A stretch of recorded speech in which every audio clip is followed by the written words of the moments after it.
Hi, I'm Marty Nemko. This is one of the fables from my new book, Modern Fables. This is about somebody who is very out of step with the times. Pop culture wasn't exactly her thing. It's called Unsung. Sonya always felt out of place.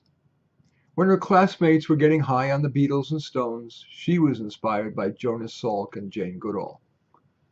At college, Sonya's friends were nuts over Michael Jackson, Madonna and Prince, Mark McGuire, Jose Canseco, and Roger Clemens, despite their drug use. Meanwhile, Sonya was an assistant in her college's psychology research lab, studying a new kind of depression drug.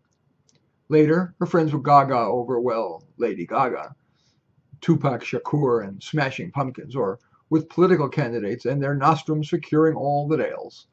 Meanwhile, Sonya was getting her PhD specializing in the mathematics of the brain circuitry that's implicated in depression.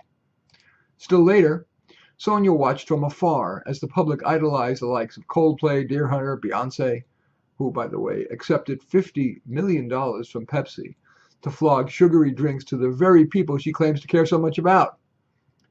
Other people's favorites were politicians who really do often lie, cheat, and steal, or Olympic athletes who trade their childhood for Sisyphusian exercise on the very off chance they'll win some medal and soon after almost certainly be forgotten with the rest.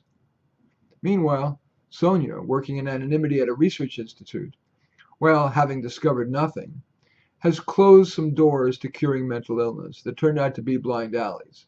Now she's trying to identify biomarkers for different types of depression, each likely requiring its own circuit-level treatment.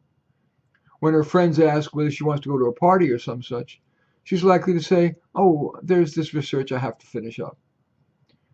Sonya just turned 75 and decided that although she still feels productive, the lab would be better run by someone else, and so she retired, although she remained as an on-call advisor and mentor.